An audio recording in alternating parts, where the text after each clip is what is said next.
Olá, pessoal. Presbítero Marcelo aqui, juntamente com o pastor Leonardo, né? Olá, pessoal. Chegamos ali o finalzinho da sessão do Catecismo de Heidelberg, que fala sobre a gratidão. Primeiro, a primeira parte dela, Isso. que explora os 10 mandamentos, A né? segunda vai explorar a oração. Continua a gratidão, né? No Mas próximo sobre a perspectiva da podcast, da oração. oração.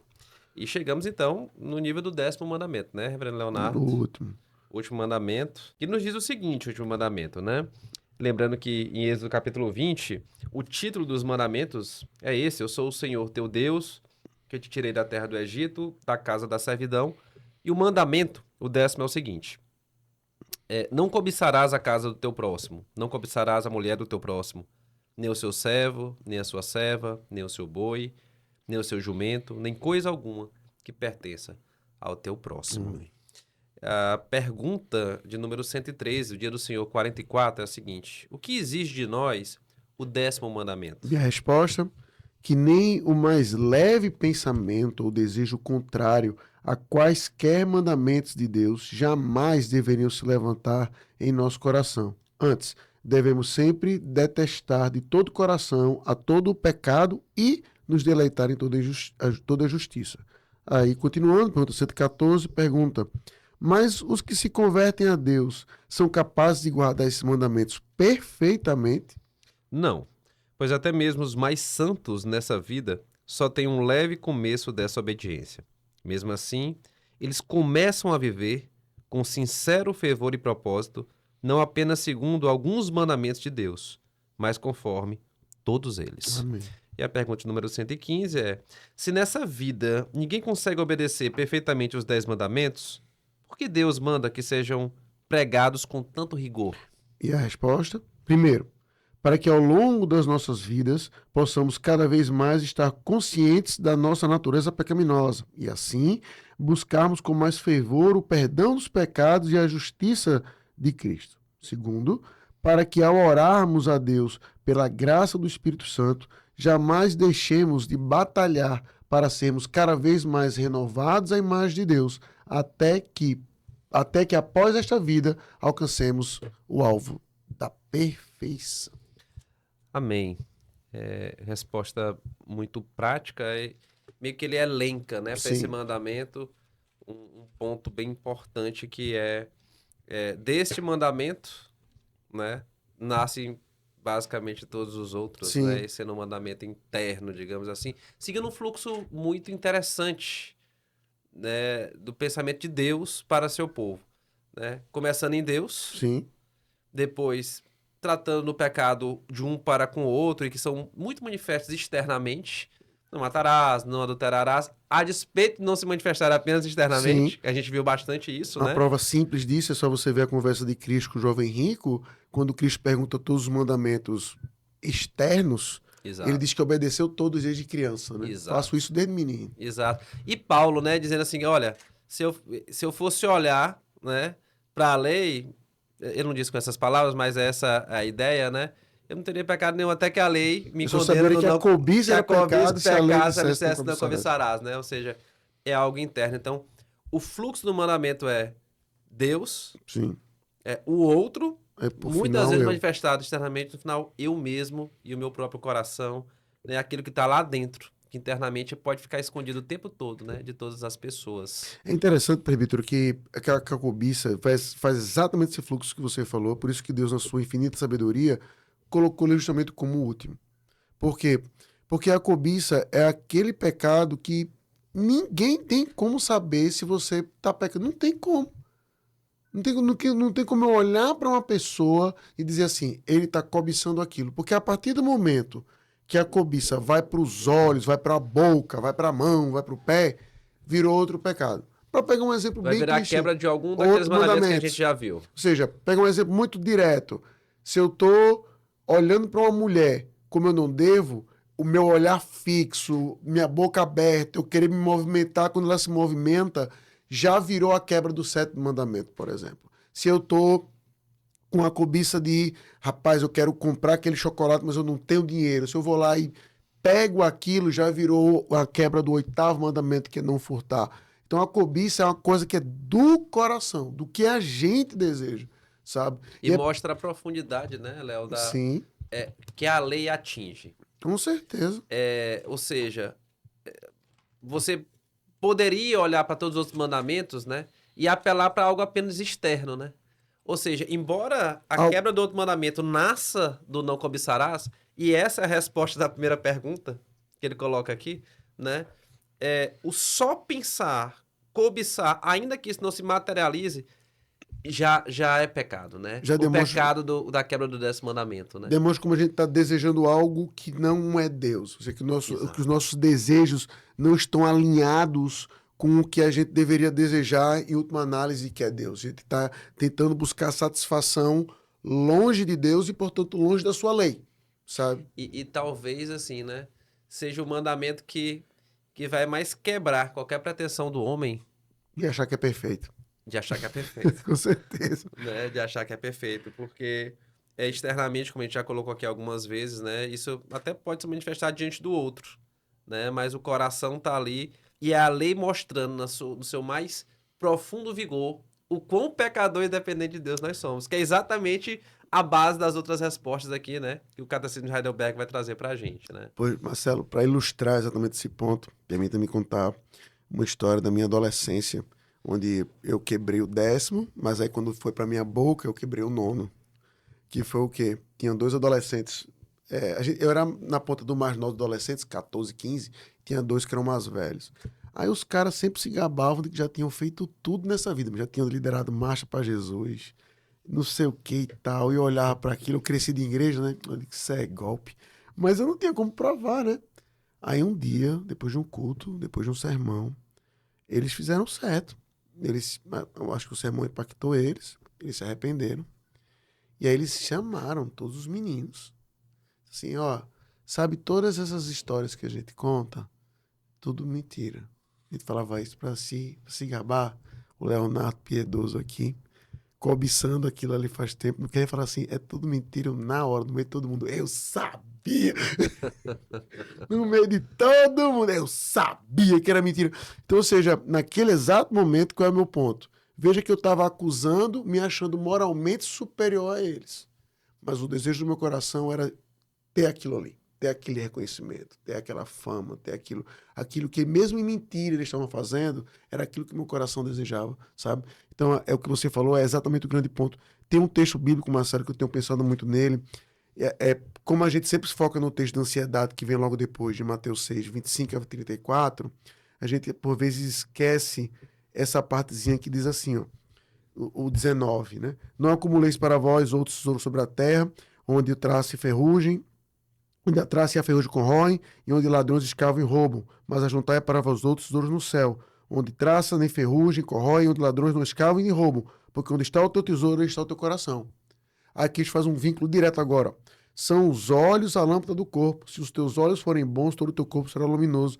Se, porém, os teus olhos forem maus, todo o teu corpo estará em trevas. Portanto, caso a luz que em ti não há, que há sejam trevas, grandes trevas serão. Ou seja, o meu olho vai estar olhando para onde está o meu tesouro. Ou seja, onde é que está o meu tesouro? Se o meu tesouro está no tesouro do céu, o que eu vou estar olhando, portanto, o que eu vou estar cobiçando, não vou estar, perdão, não vou estar cobiçando, mas desejando, almejando, é algo que é pertinente com a lei de Deus. Então isso nunca vai ser um pecado.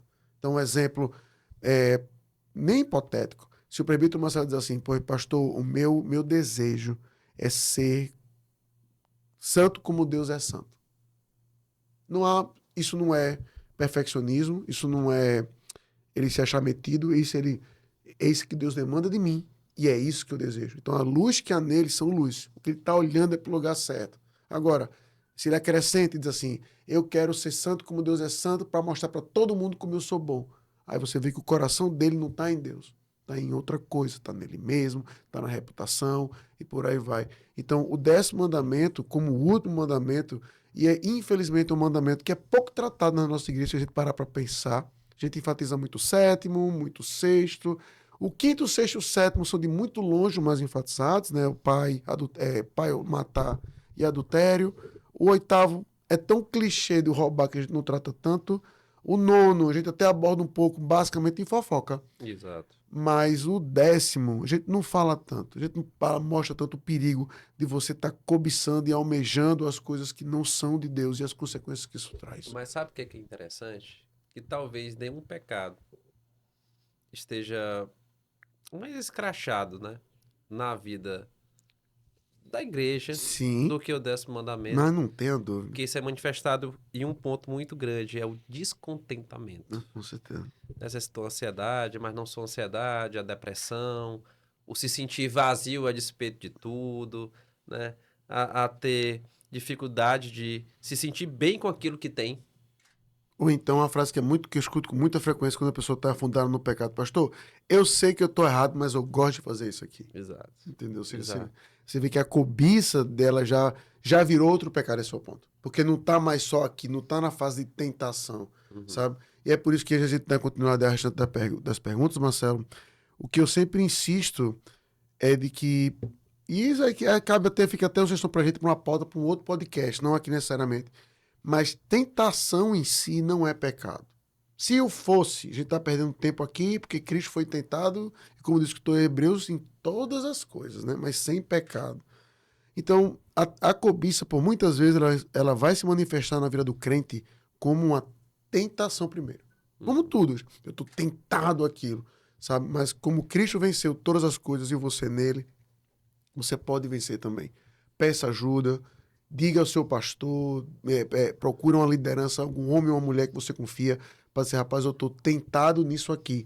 Porque quando aquela tentação for para sair dos seus olhos, for para sua orelha, for para sua mão, for para o seu pé, aí você já vai estar pecando ainda mais contra Deus, que já vai estar cometendo outros pecados. E aí, como vai dizer a própria Bíblia, é um abismo chamando o outro. E aí, para você sair daquilo ali, vai dar muito mais trabalho do que na fase anterior, vamos assim dizer, sabe? Então, é um pecado que deve ser não apenas estudado, mas combatido o tempo todo. Eu acho bem interessante como ele termina, para a gente finalizar essa primeira pergunta, porque ela é profunda na sua resposta. Porque quando ele diz que o que exige de nós desse mandamento, aí ele vai concluir dizendo que nós devemos sempre detestar de todo o coração a todo pecado e nos deleitar em toda justiça. A primeira parte foi o que eu preguei ontem. A primeira parte foi o que eu Mas é preguei. exatamente isso, ou seja, qual é o peso que a gente dá para o pecado? É.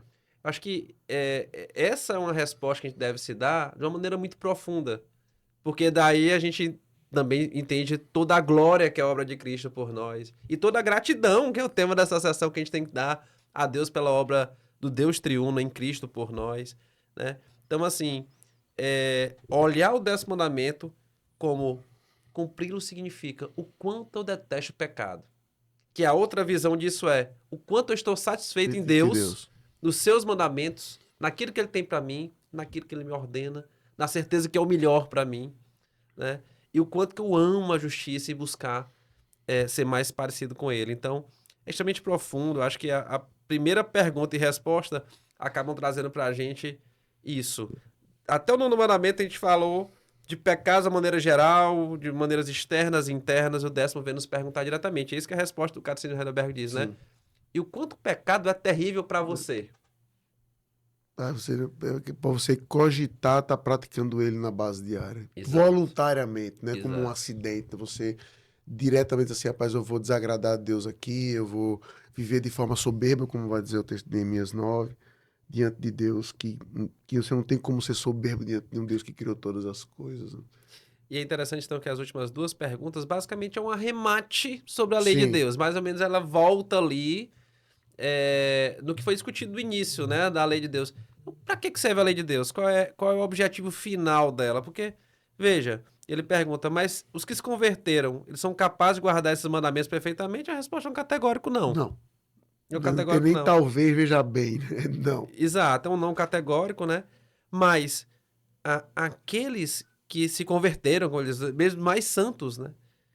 Eles tiveram um começo dessa obediência. Mas assim, eles buscam essa obediência com fervor e propósito, né? Não apenas ali, segundo alguns mandamentos, mas todos eles. Ou seja, o crente, ele é vigilante em relação à lei de Deus. Em relação a eu estou agradando a Deus, eu estou em obediência a Deus, eu estou satisfeito em Deus, eu entendo que o que Deus diz para mim, que é o certo até as últimas Sim. consequências, né? Então, ele coloca isso, que na primeira pergunta, a primeira resposta é verdadeiramente nós não temos esse poder. Sim, só Cristo. Só Cristo teve esse poder. Daí a total dependência dele, né? Mas nós buscamos isso e a resposta é muito interessante, com sincero fervor e propósito. O interessante, Marcelo, é que acho que já deve ter citado aqui em algum momento essa citação, porque eu gosto muito do William Symington, quando ele vai falar de quando Cristo foi assunto aos céus, não é em Atos 1, né? A ascensão, que já tratamos aqui, inclusive, nesse podcast. Aí ele pontua assim que quando Cristo chegou no céu, os anjos e os moradores celestes naquela ocasião perceberam uma coisa, que ninguém até aquele momento chegou no céu por mérito. Todos chegaram por graça. Aí chegou um que cumpriu toda a lei. Rapaz, alguém cumpriu todo o requisito e está aqui. Então, você já disse que o tu termina dizendo que a única resposta que os anjos podiam dar, então, era se curvar diante dele e adorá-lo para todo sempre. Então, o grande ponto está aí, que a lei salva, porque Cristo cumpriu perfeitamente toda ela. A gente não tem como fazer. Se a gente pudesse, a gente ia chegar no céu por conta própria, por mérito. Ia chegar no trono de Cristo e vai dizer, Cristo, vamos dividir isso aqui, porque eu cumpri a mesma coisa. Só que o que eu acho interessante é de que a pergunta do Heidelberg, ela pontua algo que a gente, como crente, não para pensar muito, que é o quê? Que a nossa vida não se limita apenas aqui, mas ela continua. Por isso que a próxima pergunta vai dizer assim, a gente começa. Porque na glória eterna, agora, sim, sem pecado, a gente vai poder obedecer perfeitamente aquilo que Deus mandou, como Adão no jardim podia fazê-lo. Então, o que eu acho interessante é que justamente a ideia assim, de que não é uma atitude frustrada para o crente a vida inteira. É isso que eu acho interessante. Não é que Deus está mandando algo para o presbítero Marcelo, para mim, que você, Marcelo, tu vai se frustrar a vida toda. Não, não. Você vai obedecer. Você não vai obedecer perfeitamente agora, porque a gente vive ainda nessa irreconciliável luta entre o espírito e a carne. Mas um dia você vai obedecer perfeitamente meus méritos lá na glória eterna. Então, ou seja, eu acho interessante como, olhando para essa perspectiva, até os mandamentos, olhando por esse ângulo, nos dão uma perspectiva de como a eternidade vai ser muito melhor do que o que a gente tem hoje, sabe? E é bem importante ele falar até assim, né? As pequenas colocações no catecismo vale a pena a gente, até quem está nos ouvindo, depois reler e se aprofundar, porque são pérolas realmente. Ele diz assim, né? Não somente alguns deles, mas todos. Deveria ser a preocupação. Por quê? Porque a gente costuma dizer, né? Olha, meus pecados favoritos, né? Exato. Ó, esse aqui é um pecado que eu luto, já meio que desisti de lutar em relação a esse pecado aqui. Mas em relação a não adulterará, por exemplo, eu pego a profundidade do catecismo, tá aí. Esse aqui eu tô completamente blindado, né? Esse aqui eu não faço. Em relação a não furtará, eu olhei a profundidade do catecismo, mas o falso testemunho é pesado. Esse pecado aqui, realmente eu luto, já meio que desisti dele, né? Então, assim, eu acho que o grande ponto aqui do catecismo é o quanto a gente olha o pecado como terrível e, em profundidade, a gente olha, mesmo sabendo que nós não vamos vencer nessa vida, como você colocou aqui, né, pastor Leonardo? Mas o quanto que eu luto diariamente, né, contra todos os pecados, todos eles, para ser mais parecido com Cristo, né? E a triste resposta, Marcelo, para todos nós, é de que a gente, como citando o texto dos Hebreus, é que a gente percebe que a gente ainda não lutou até o sangue. Exato. A gente não lutou até o sangue. A gente desiste Na vossa luta contra o pecado, não tem resistido até o sangue. A gente desiste muito fácil, a gente se entrega muito fácil ao pecado, vai dizer, tá vendo, é maior do que eu, é mais forte do que eu, sabe? Enquanto o que a gente precisa estar ouvindo sempre é minha graça te basta, meu poder se aperfeiçoa na fraqueza, sabe? Então, o que eu gosto muito dessa conclusão dos mandamentos aqui em Heidelberg é porque ela faz aquilo que Calvino, né, tradicionalmente vai dizer que são os 3 usos da lei. Aí ela enfatiza o terceiro, né? O primeiro, só para citar, o primeiro é que ele diminui o mal na sociedade, se todo mundo obedecer no nível geral. O segundo é que ele mostra a sujeira do nosso coração, porque a gente não é capaz de obedecer aquilo. Esse aplica para qualquer pessoa na face da terra. É o terceiro, que é o que ele vai enfatizar no final, é o uso só para os crentes. Que é o quê? Já que ele não consegue obedecer como deve, ele aponta para um Cristo que obedeceu aquilo e como ele é dependente dele para obedecer já nessa vida e na próxima. Ou seja, é um instrumento de santidade para que você seja parecido como Cristo o foi. Que é o ponto dele no final, né? Ou seja, já que ninguém consegue, porque eu tenho que obedecer ele com tanto rigor? Né? O primeiro vai dizer que é isso, para que possamos cada vez mais estar conscientes de nossa natureza pecaminosa. E segundo, para que ao orarmos pela graça do Espírito Santo, jamais deixemos de batalhar para sermos renovados à imagem de Deus. Até que após essa vida alcancemos o alvo da perfeição. Exato. Então, ou seja... é uma certeza que nós temos. Exato. E aí, já para fazer o link no nosso próximo podcast, é incrível como e esse aspecto, de fato, pastoral, devocional que Heidelberg tem, que faz com que a gente esteja comentando ele aqui toda semana.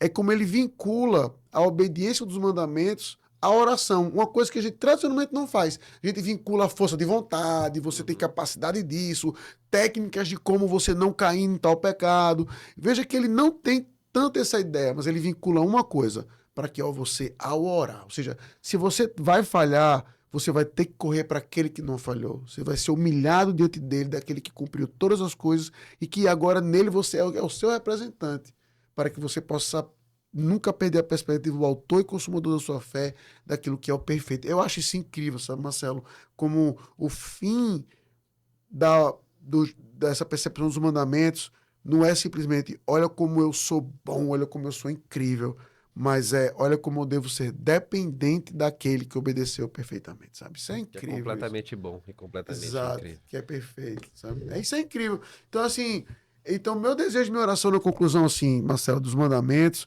não é simplesmente dizer assim, se santifique, né? Mas como a gente tem abordado até um pouco na nossa igreja, é impossível você ser santo sem o auxílio e a capacidade do Espírito Santo de Deus. Ou seja, então, que o começo não é simplesmente faça isso, faça aquilo. Se você pensa que isso é o começo, você está se programando para se frustrar, porque em algum momento você vai falhar. Mas a ideia é, eu preciso começar do começo, para ser clichê, que é o quê? Minha dependência daquele que tudo fez. Para que assim eu não cobice nada, mas eu esteja satisfeito no Senhor, e assim eu posso viver uma vida de satisfação em Deus, como? Obedecendo a sua lei. E eu gostaria de concluir com isso, né? Acho que uma palavra aqui é exatamente essa: dependência. Você olha para o mandamento vai mostrar como nós somos dependentes. Sim. Dependentes da obra de Cristo, dependentes da aplicação do Espírito para a santificação, né? Dependentes dele completamente dele para fazermos a nossa peregrinação aqui. E essa dependência vai se mostrar na análise que fazemos pelos mandamentos, né? Dos mandamentos, de como nós o amamos e valorizamos e como nós buscamos em Cristo a suficiência para parecer mais do que Ele. E a outra face da moeda, né? Como a oração vai mostrar com a outra face da nossa dependência também. E nossa gratidão. E a nossa gratidão também. Então, por um lado, a nossa gratidão é mostrada nos mandamentos. Por um lado, a nossa gratidão é mostrada na oração. Por um lado, a nossa dependência é mostrada nos mandamentos. E a dependência é mostrada na oração. Que vai ser a nossa próxima sessão. Amém. Então, próxima semana a gente começa aí a última sessão, né, do Cassino Heidelberg, que é ainda sobre a gratidão, mas agora sobre a perspectiva da oração, né? E o enfoque que a gente já adianta, que é a oração dominical, a oração do Senhor. Então, a gente se vê semana que vem, se Deus quiser. Até mais, pessoal. Até mais, pessoal.